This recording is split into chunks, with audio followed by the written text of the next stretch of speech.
First day ఎంత hot గా మొదలైందో ఆఖరి రోజు కూడా అంతే వేడి కంటిన్యూ చేసింది తెలంగాణ బడ్జెట్ సెషన్.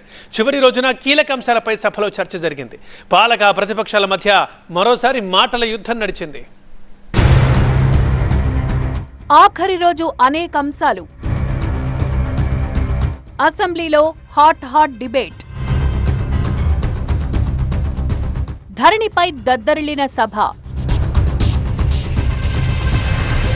విభిన్న అంశాలపై చర్చతో బడ్జెట్ సెషన్ చివరి రోజున అసెంబ్లీ అట్టుడిగిపోయింది.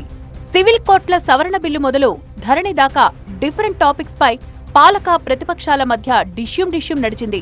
సబితారెడ్డి ఇష్యూపై మరోసారి సభలో గందరగోళం నెలకొంటుందని భావించినా అలాంటి సీన్ ఏదీ కనిపించలేదు. కాకపోతే అక్కా తమ్ముళ్ల ఎపిసోడ్ పై అధికార పక్షానికి కౌంటర్ ఇస్తూ చర్చ మొదలుపెట్టారు బీఆర్ఎస్ ఎమ్మెల్యే కేటీఆర్. ఎందుకంటే ప్రతిపక్షాల తరపున తప్పకుండా మేము మాట్లాడాలి, ప్రజల తరపున మాట్లాడతాం. కానీ ట్రెజరీ బెంచెస్కు ఓపిక ఉండాలి. ఇవాళ ఫ్రస్ట్రేషన్ ఎవరికుందో కనబడతా ఉంది మేడం. ఎందుకంటే ఇక్కడ ఏం మాట్లాడకుండా కూర్చున్న మా అక్కల మీద నోటికొచ్చినట్టు మాట్లాడింది ఎవరో చూసాము, నోటికొచ్చినట్టు నోరు పారేసుకున్నది ఎవరో చూసాము. ఆ తర్వాత కూడా మేము ఇక్కడి నుంచి పోయిన తర్వాత కూడా నోటికొచ్చినట్టు మళ్ళీ దూషించింది ఎవరో చూసాము. ముందేమో అక్కలు ముంచుతారన్నారు, ఆ తర్వాతనేమో అక్కలను మేము ముంచుతామని మాట్లాడింది. 5 నిమిషాల్లో ఊసర వెళ్లి రంగులు మార్చి. స్పోర్ట్స్ కోటాలో నియామక బిల్లుపై అసెంబ్లీలో చర్చ జరిగింది. స్పోర్ట్స్ కు తమ ప్రభుత్వం ప్రత్యేక ప్రాధాన్యత ఇస్తుందన్న సీఎం రేవంత్ గతంలో స్పోర్ట్స్ ను పట్టించుకోలేదని విమర్శించారు. హైదరాబాద్ లో కొత్తగా మరో అంతర్జాతీయ స్టేడియాన్ని నిర్మిస్తామని చెప్పారు. ప్రజా ప్రతినిధుల మధ్య ఆటల పోటీలు నిర్వహిస్తామని చెప్పారు. సరే, రకరకాల కారణాల చేత స్పోర్ట్స్ స్పిరిటే కొంత లేకుండా పోయింది. తమరు అనుమతిస్తే ఒక ఆల్ పార్టీతోని ఒక కమిటీ వేయండి.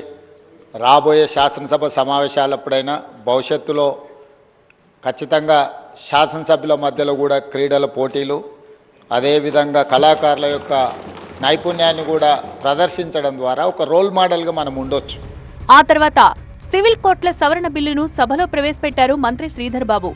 బిల్లుపై చర్చను ప్రారంభించిన కేటీఆర్ రాష్ట్రంలో సైబర్ క్రైమ్, అత్యాచారాలు పెరిగాయన్నారు. ఫాస్ట్ ట్రాక్ కోర్టులను ఏర్పాటు చేయాలని డిమాండ్ చేశారు. రాష్ట్రానికి ఇబ్బంది కలిగించేలా ఉన్న కేంద్ర కొత్త చట్టాలపై ప్రభుత్వ వైఖరి చెప్పాలని డిమాండ్ చేశారు కేటీఆర్. రాష్ట్రాన్ని పోలీస్ రాజ్యంగా మారకుండా చర్యలు తీసుకోవాలన్నారు. ఎవరి భావ ప్రకటన స్వేచ్ఛకు కూడా భంగం కలగకుండా చూడాలన్నారు. సోషల్ బ్రాడ్కాస్ట్ల మీద కూడా పాబంది పెడుతూ, సోషల్ మీడియా మీద కూడా పాబంది పెడుతూ ఒక బిల్లు తెస్తా ఉన్నారు. దయచేసి మంత్రి గారు నేను కోరుతా ఉన్నాను, భావ వ్యక్తీకరణ స్వేచ్ఛను హరించే విధంగా ప్రజాస్వామ్య దేశంలో ఏది చేసినా అది తప్పు అవుతుంది.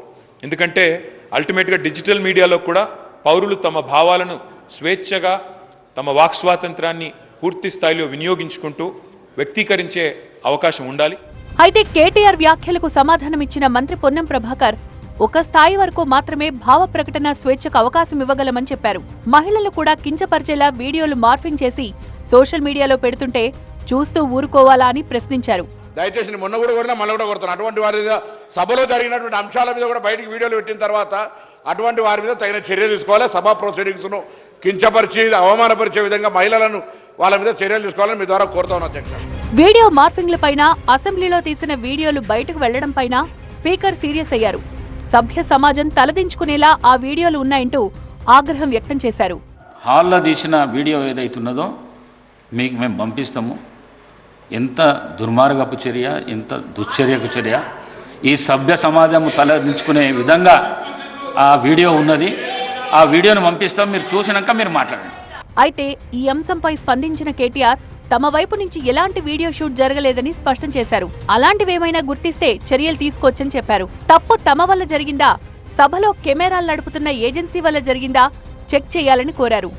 మీరు అన్నారు కఠిన చర్యలు తీసుకుంటాం, అసెంబ్లీ ప్రాంగణంలో ఎక్కడైనా మార్ఫింగ్ కానీ ఇంకోటి కానీ జరిగితే మాకు అభ్యంతరం లేదు అధ్యక్ష. కాకపోతే ఒకటి మాత్రం స్పష్టంగా మీకు గుర్తు చేస్తా ఉన్నా, మీరు పార్లమెంట్ ప్రొసీజర్స్ చూడండి. పార్లమెంట్లో ఉత్తమ్ కుమార్ రెడ్డి గారిని అడగండి, లేదా అక్కడ పనిచేసిన వెంకటరెడ్డి గారిని అడగండి, ప్రభాకర్ రెడ్డి గారిని అడగండి, ఇతర సభ్యులను కూడా అడగండి. అక్కడ రేవంత్ రెడ్డి గారు కూడా పార్లమెంట్ సభ్యుడిగా పనిచేస్తున్నారు, వారికి కూడా తెలుసు. అక్కడ సభ్యులు వీడియోలు కూడా తీస్తున్నారు, ఫోటోలు కూడా తీస్తున్నారు లోపల నుంచి. ఎందుకంటే అక్కడ నిరసన చెప్పే హక్కు ఉన్నప్పటికీ అక్కడ ఉన్న ప్రభుత్వం, అక్కడ ఉన్న ప్రొసీజర్లో వాళ్ళు కంట్రోల్ చేస్తున్నారు. ప్రజాస్వామిక హక్కు ప్రతిపక్షాలది ఏదైతే ఉందో దాన్ని వాళ్ళు మొత్తంగా. అనంతరం సభలో అసలు సిసల అంశంపై చర్చ మొదలైంది. ధరణిపై సభ మొత్తం దద్దరిల్లింది.